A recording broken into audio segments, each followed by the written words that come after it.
السلام علیکم دوستو، سبسکرائب کیجئے ہمارے یوٹیوب چینل کو اور ساتھ ہی ساتھ بیل آئیکن کو آل پہ کیجئے ہمارے ویڈیو سب سے پہلے دیکھنے کے لیے۔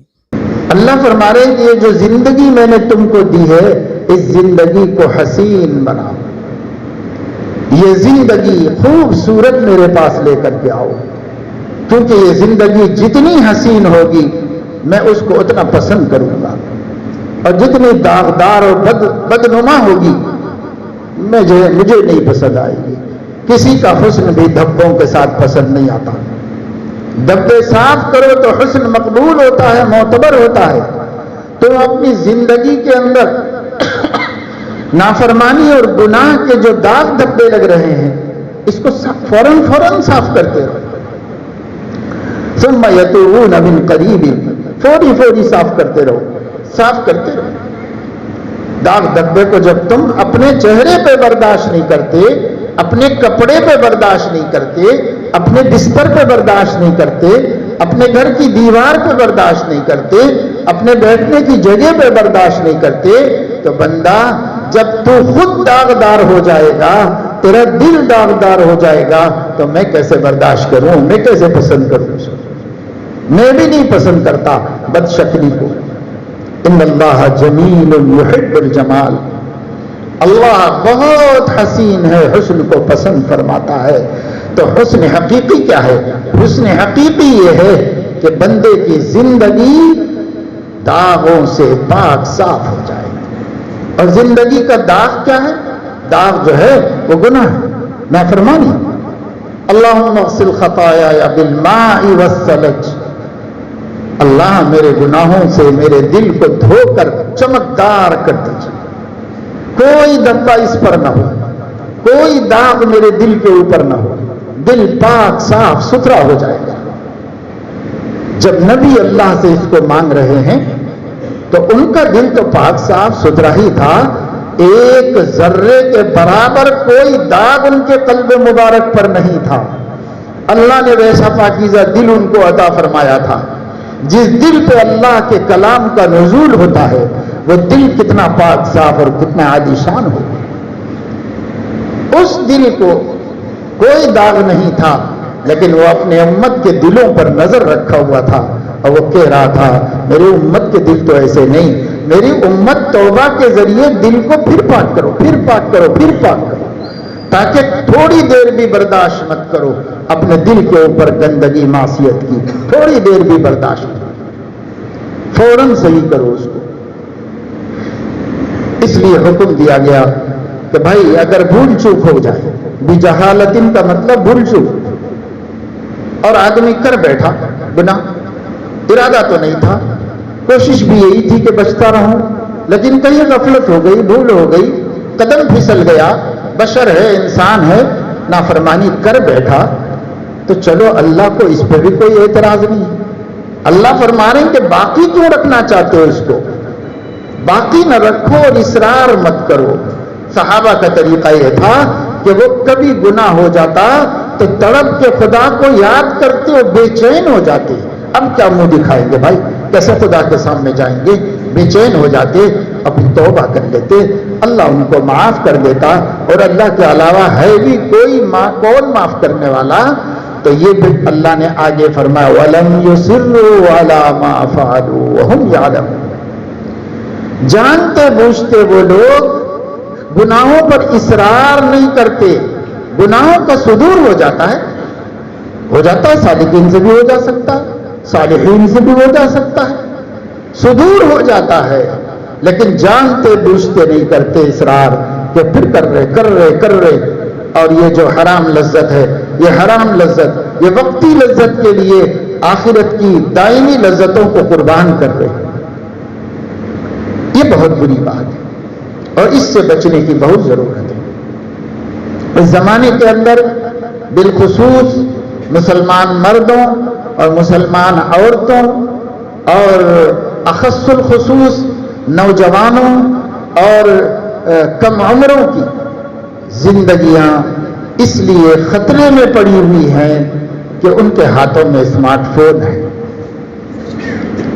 اس لیے اتنے زیادہ خطرے میں سالکین میں نہیں سمجھتا کہ اس ٹیکنالوجی سے پہلے کبھی آئے ہوں۔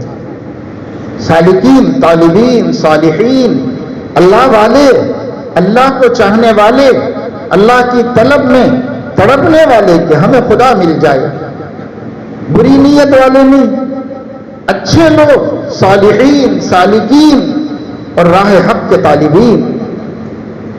اس اسمارٹ فون نے ان کا راستہ قطع کر دیا ہے اور ان کو آگے بڑھنے کے لیے گڑھا کھود کے رکھ دیا ہے۔ اس گڑھے میں گرو، آگے جانے کا کوئی راستہ نہیں، بڑھو گے تو گرو گے اس کے اندر، گرنے کے لیے گڑھا کھود کے رکھ دیا ہے۔ اس لیے اہل اللہ اور مشائخ اگر اس زمانے میں سب سے زیادہ کسی چیز سے ڈر رہے ہیں تو وہ اسمارٹ فون سے ڈر رہے ہیں۔ اس کا نام اسمارٹ رکھا گیا، حالانکہ وہ ہمارے سارے حسن کو ختم کر دینے والا ہے، ہمارے سارے تقوی کو بہا لے جانے والا ہے، ہماری پرہیزگاری اور خوف خدا کا ہمیشہ کے لیے ختم کر دینے والا ہے۔ کیسے کیسے نیک بندے تھے جن کی سابق کی زندگی عش عش کرنے کے قابل تھی، اسمارٹ فون نے ان کی زندگی کو بھی سیاہ اور برباد کر کے رکھ دیا، سب کام سے گئے۔ اس لیے جو اللہ کے راستے میں ترقی کرنا چاہتے ہیں اور ان کی عمریں کم ہیں تو وہ لوگ تو بالخصوص ایسی علیحدگی اختیار کر لیں کہ جو منفعتیں بھی اس کے ساتھ وابستہ ہونے کا نفس و شیطان دھوکہ دیتے ہیں، ان منفعتوں کا اکثر انکار کر دو۔ ٹھیک ہے، مانتا ہوں کہ اس میں یہ فائدہ ہے، لیکن قرآن نے کیا ضابطہ بتایا ہے؟ اسمہما اکبر من نفعہما، جوا میں اور شراب میں کچھ فائدے بھی ہیں۔ یعنی مزدور اتنا تھکتا ہے اور دو چار گھونٹ پی کے آرام سے پڑ جاتا ہے، پھر صبح تیار ہو جاتا ہے کام کرنے، کچھ فائدہ ہے اس کے اندر۔ جوا میں بھی فائدہ ہے، بیٹھے بٹھائے کروڑ پتی ہو گیا، لاٹری اٹھ گئی، فائدہ ہے، اللہ فائدے کا انکار نہیں کر رہا، لیکن یہ بتا رہا ہے کہ فائدہ کم ہے، ضرر اور نقصان زیادہ ہے۔ اثمہما اکبر من نفعہما، ان دو چیزوں کا وبال ان دو چیزوں کے نفع سے زیادہ ہے اور بڑا ہوا ہے، بڑا ہے ضرر اور زیادہ ہے۔ یہ اللہ رب العزت نے ضابطہ بتا کر اس کو حرام کر دیا۔ شراب حرام کر دی اللہ نے، قمار حرام کر دیا، جوا حرام کر دیا اللہ پاک۔ سب کو معلوم ہے کہ اسلام میں جوا حرام ہے۔ حرام کیوں ہے؟ اس میں تو فائدے بھی ہیں، تو اللہ فرمانے فائدے ہیں، مجھے پتا ہے، مجھے سکھانے کی ضرورت نہیں، لیکن نقصان فائدے سے زیادہ ہے۔ اور عقل مندی کا تقاضا یہ ہے، ایمانداری کا تقاضا یہ ہے کہ جس چیز میں زیادہ نقصان ہو اس چیز کو چھوڑ دینا چاہیے، لہذا میں نے اس کو تم پر حرام کر دیا۔ اللہ تعالیٰ نے اس کو ہمارے لیے ممنوع قرار دیا۔ ایسے ہی میرے عزیزوں، دوستوں، نوجوان بچوں، نوجوان بچیوں جو یہاں اس محفل میں موجود ہیں، ان سے کہتا ہوں بطور خاص کہ اس ٹیکنالوجی نے خواہ اس میں کتنے فوائد ہوں، خواہ اس کے ذریعے سے ہمیں کتنی سہولتیں میسر آ رہی ہوں مثبت اعتبار سے، لیکن جو ضرر کا پہلو ہے وہ ہمارے نفع کے پہلو سے کہیں زیادہ ہے، اور اس ضرر کے پہلو نے ہمارے دلوں سے یاد الہی کا شوق ہی ختم کر دیا۔ اب اللہ یاد نہیں آتے۔ کبھی اس ٹیکنالوجی سے پہلے طالبین و سالکین، خانقاہوں میں آنے والے، اہل اللہ سے ربط رکھنے والے اور اپنی آخرت اور عاقبت کو بہتر بنانے کی کوشش کرنے والے راتوں میں اٹھ اٹھ کر اللہ کے حضور کھڑے ہوتے تھے، قیام میں، کبھی قعود میں، کبھی سجدے میں، کبھی رکوع میں، کبھی رونے میں، کبھی آوازاری میں، کبھی مناجات میں، کبھی قرآن کی تلاوت میں اللہ کے حضور تڑپ تڑپ کے صبح کر دیتے تھے۔ آج وہی سالکین رات کو بستر پہ لیٹتے ہی اپنا فون نکالا اور ایک ایسی دنیا میں چلے گئے جس دنیا میں جا کر آدمی اپنے دین ایمان کی حفاظت کرے یہ مشکل ہے، تقوی و طہارت کی حفاظت کرے یہ مشکل ہے۔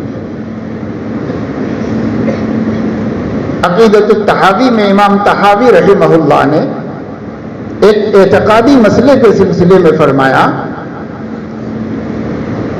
کہ تقدیر کا علم اللہ کے پاس ہے، اللہ تبارک و تعالی شانہ نے اس کا علم زمین پر نہیں اتارا ہے۔ جو شخص علم موجود پر اکتفا نہ کر کے علم مفقود کو طلب کرنے کی کوشش کرتا ہے وہ اپنی کوشش میں ناکام ہوتا ہے اور بے مقصد واپس ہوتا ہے۔ اور جن چیزوں کا علم اللہ نے بندوں سے چھپایا ہے، اگر کوئی بندہ اس علم کو حاصل کرنے کی کوشش کرے گا اور اس کی تہ میں گھس کر کوئی مقصد پانا چاہے گا تو جب اس میں سے لوٹ کے آئے گا تو ایمان سے محروم ہو کر آئے گا، ایمان باقی رکھ کر نہیں آئے گا۔ یہ تو ایک اعتقادی مسئلے کے بارے میں فرمایا ہے۔ میں غور کرتا ہوں تو ٹھیک یہ سمجھ میں آتا ہے کہ جیسے انہوں نے اس مسئلے میں یہ بات کہی ہے اور وہ بالکل معقول بات ہے، پکی بات ہے۔ غیب کے علوم میں جس کو اللہ نے چھپا دیا ہے، کوئی آدمی گھسنے کی کوشش کرے گا اور اس میں سے کوئی چیز تلاش کر کے لانا چاہے گا تو یا تو شاکی بن کے نکلے گا یا مرتد بن کے نکلے گا، اس میں سے کامیاب ہو کے نہیں نکلے گا، ایمان بچا کے نہیں نکلے گا۔ آج یہ اسمارٹ فون کے اندر چلا جانے والا ایک دفعے گھس گیا، اس کے اندر سے اپنا تقوی بچا کے تو باہر نہیں آ سکتا، تقوی اسی میں چھوڑ کے باہر آنا پڑے گا۔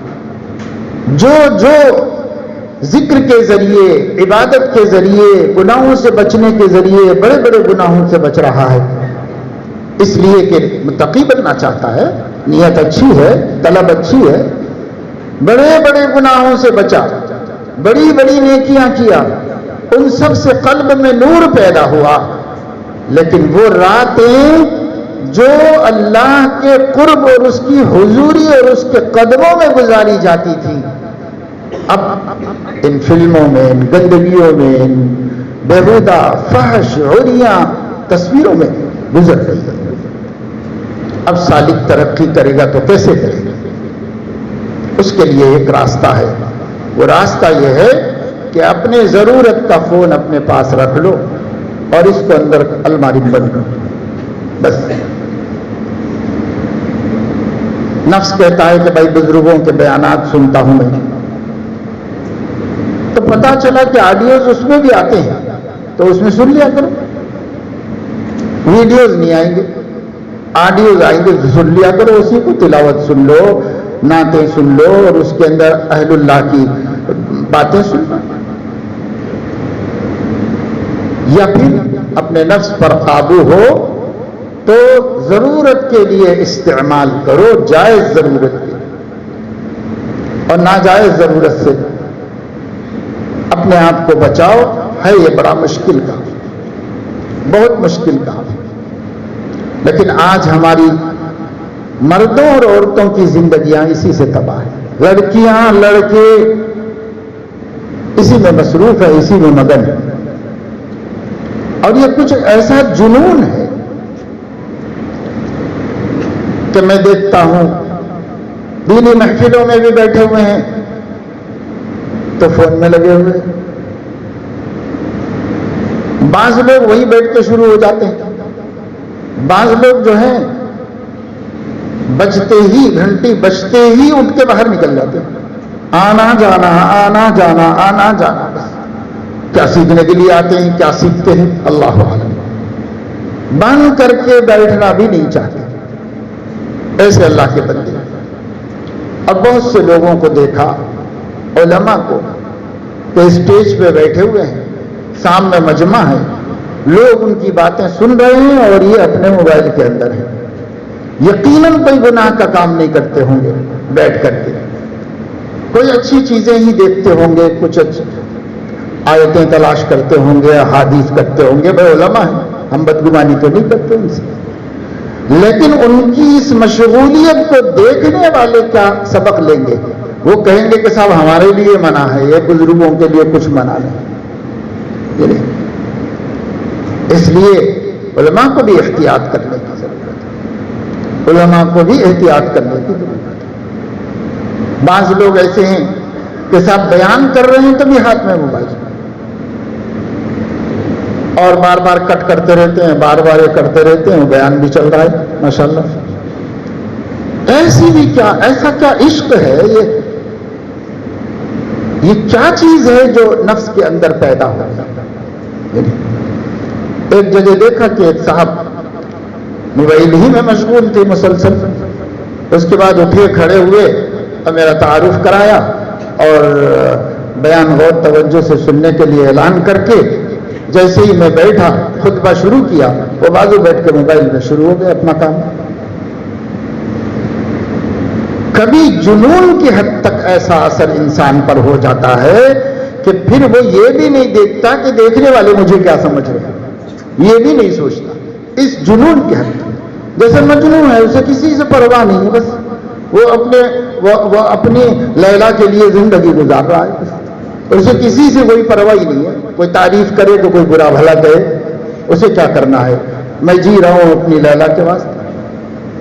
حضرت حکیم اختر صاحب رحمت اللہ علیہ مجنو اور لیلا کی مثال بار بار دیتے تھے اور فرماتے تھے کہ اگر کوئی مجنو اپنی لیلا کے لیے پوری دنیا سے بے خبر ہو جا سکتا ہے تو کوئی بندہ اپنے مولا کے لیے کیوں نہیں کائنات سے بے خبر ہو جا سکتا ہے، اپنے اللہ کے ساتھ کیوں نہیں مشغول ہو سکتا ہے؟ ہو سکتا ہے، تاریخ بتا چکی، کتابوں میں لکھا ہے کہ مجنو کو بزرگوں کے پاس لے جایا گیا، کوئی بات نہیں مانا۔ ایک بزرگ نے کہا کہ اس کو لے جاؤ اور طواف کراؤ اور بیت اللہ کا غلاف اس کے ہاتھ میں دے کے اس سے توبہ کرو، اور اس کو سکھایا، بیت اللہ کا غلاف ہاتھ میں پکڑ کے کہو اے اللہ میرے دل سے لیلا کی محبت نکال کر اپنی محبت عطا فرما دے۔ بڑا اچھا طریقہ بتایا۔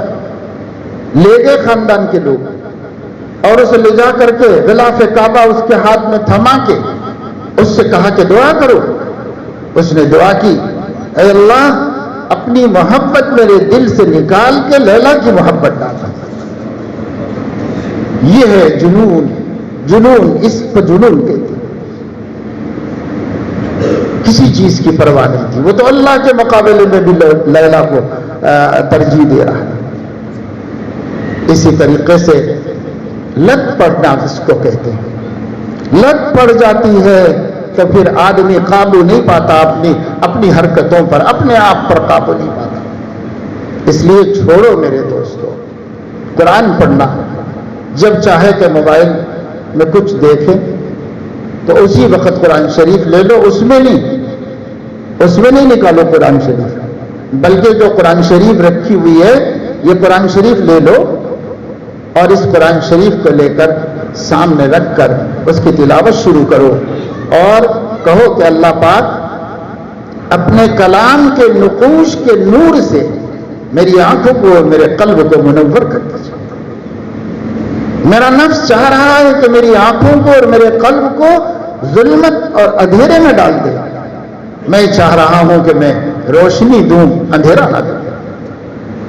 اب تلاوت کرنا شروع کر، قرآن کی برکت سے انشاءاللہ تعالی وہ جذبہ ٹھنڈا پڑے گا۔ یہ تو شہوانی تقاضے ہیں، اس کو توڑنے کے لیے رحمانی تقاضوں کو پورا کرو. جب رحمانی تقاضوں میں مشغول ہوں گے تو نفسانی اور شیطانی تقاضے کمزور پڑ جائیں گے. محمود غزنوی رحمۃ اللہ علیہ ایک بادشاہ تھے. وقت میں رات دیر گئے, اپنے گھر میں اپنے بیڈ روم میں آئے اور بہت تھکے ہوئے تھے تو لیٹ گئے. لیٹنے کے بعد انہیں نظر آیا کہ وہ جو پائنتی کا محراب ہے اس محراب میں قرآن شریف رکھا ہوا ہے. ارے قرآن شریف پائنتی ہے بھائی, بہت بری بات ہے. ایک ایمان والے تھے, فوراً اٹھ کے بیٹھے اور وہاں سے قرآن شریف نکال کر کے سرہانے رکھے, پھر جا کے لیٹ گئے. خیال آیا قرآن سرہانے رکھا ہوا ہے اور میں سوتا رہوں, اس لیے وہاں سے نکال کر کے قرآن مجید کو ادھر کے محراب میں رکھ دیا.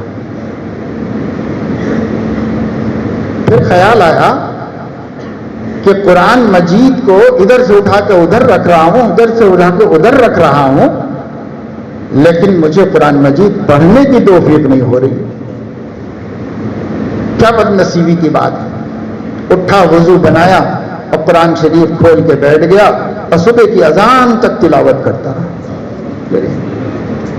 تو کبھی سلاطین کے دلوں میں یہ احترام تھا, یہ عظمت تھی. آج تو ہم لوگوں کے لیے کچھ بھی نہیں. گناہ پسندیدہ مشغلہ بن گئے ہیں اور طاعات سے ہمارا دل نہیں لگتا, گھبراتا ہے. اہل اللہ کی پہچان میں بعض بزرگوں نے لکھا کہ وہاں جانے سے دل گھبرانے لگے. جس کا دل لگتا ہے اہل اللہ کی صحبت میں وہ نیکوکار آدمی ہے, اور جس کا دل اہل اللہ کی صحبت میں گھبراتا ہے وہ گناہگار آدمی ہے. کیونکہ گناہگار کا جی وہاں نہیں لگتا, گناہگار کا جی گھبرانا شروع ہوتا ہے. کیوں؟ کند ہم جنس باہم جنس پرواز, کبوتر با کبوتر باز باباز. جو کبوتروں کے ساتھ کبوتر کبوتروں ہی کے ساتھ اڑتے ہیں, باز کے ساتھ نہیں اڑتے, اور باز باز کے ساتھ اڑتا ہے, وہ کبوتروں کے ساتھ نہیں جاتا. گناہگاروں کے ملنے سے خوشی ہوتی ہے, اہل اللہ کے ملنے سے طبیعت میں گھبراہٹ ہوتی ہے. کیوں؟ سمجھ لو یہی سے کہ ہم نے اپنا مزاج کیا بنایا ہے. جو اپنا مزاج ہے وہی مزاج اچھا لگتا ہے اور اسی مزاج میں دل لگتا ہے آدمی کا. چنانچہ بعض اللہ کے بندے ہیں جو دیکھنے میں تو کوئی بہت بڑے نیکوکار لوگ نہیں ہیں, لیکن اہل اللہ کے پاس جاتے ہیں تو ان کا دل سکون پا جاتا ہے. وہ اتنے خوش ہوتے ہیں کہ ان کو وہاں سے جانے کو بھی جی نہیں چاہتا. معلوم ہوا کہ طبیعت میں شرافت ہے, اس لیے شرافت سے میل کھا گئی. ڈرنے کی بات ہے کہ اگر آدمی کو اچھا ماحول اچھا نہیں لگتا, اچھے لوگوں کی صحبت اچھی نہیں لگتی, تو بس یہ ڈرنے کی بات ہے کہ طبیعت سے شرافت نکل گئی. ڈرنے کی چیز. اس لیے میرے عزیزوں, دوستوں اور میرے بہنوں, بچیوں, اللہ کے واسطے اس بات کا ارادہ کرو کہ ہم مقصد حیات کو پورا کرنے کے لیے جیئیں. مقصد حیات کو پورا کریں. اب باقی سب چیزیں اس کے بعد ہیں. اس کو کرتے ہوئے جتنا موقع دنیا داری کا ملے تو کر لو, وہ بھی نیت سے کرو کہ اسی اللہ کی خوشی کے لیے, اسی اللہ کو راضی رکھنے کے لیے, اسی تقوی کو باقی رکھنے کے لیے. مثال کے طور پر اگر اس کے پاس پیسہ ذاتی ہوگا, کمائی کا ہوگا, حلال کا ہوگا, تو وہ حرام خوری نہیں کرے گا. اور حرام سے بچنا تقوی اللہ ہے. اس لیے اللہ کو خوش کرنے کے خاطر وہ اس لیے کما رہا ہے کہ مجھے سوال کی ذلت نہ اٹھانی پڑے, مجھے اہل حقوق کے حق تلفی کا نوبت نہ آنے پڑے, اور مجھے کہیں حرام کھانے کا موقع نہ ہو جائے. اس لیے بچنا چاہتا ہوں, اس لیے کما رہا ہوں, کسب حلال کر رہا ہوں. تو وہ بھی اللہ کے لیے ہو کر وہ بھی ہمارے دین میں معین و مددگار ہو جائے, ہمارے تقوی میں مددگار ہو جائے.